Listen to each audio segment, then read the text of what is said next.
first, we're to begin with that mother from Westchester County convicted of killing her son. Now, Lacey Spears was found guilty this afternoon, and it took about 2 days for the jury to reach a verdict. Eyewitness News reporter Joe Torres been following the case live from the courthouse right now in White Plains with all the details. Joe.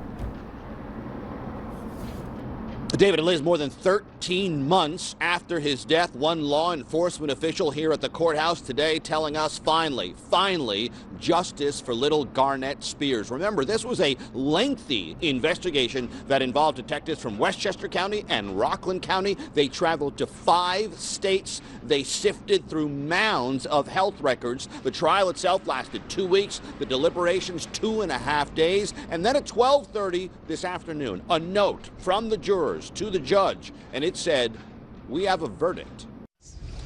Members of the jury, answering through your foreperson, how say you as to count 1, murder in the 2nd degree, not guilty or guilty?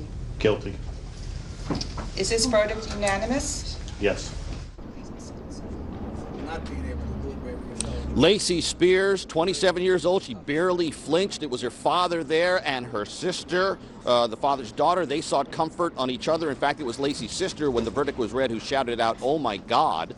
Court officers then took the 27-year-old mother back to jail. Her sentencing is scheduled for early next month. At one point today, during the deliberations, the jurors asked for some instructions from the judge as to whether they could consider mental illness as a part of their deliberations. The judge quickly shot that down, saying there was no evidence presented at trial that showed Lacey Spears suffered from any sort of mental illness. The panel obviously looking for some sort of explanation as to how a mother could possibly poison her 5-year-old son with lethal doses of sodium. In fact, prosecutors say it was really an effort to gain sympathy and attention. Defense counsel, we talked to them afterwards, they told us not once did they even consider mental illness as a part of their defense.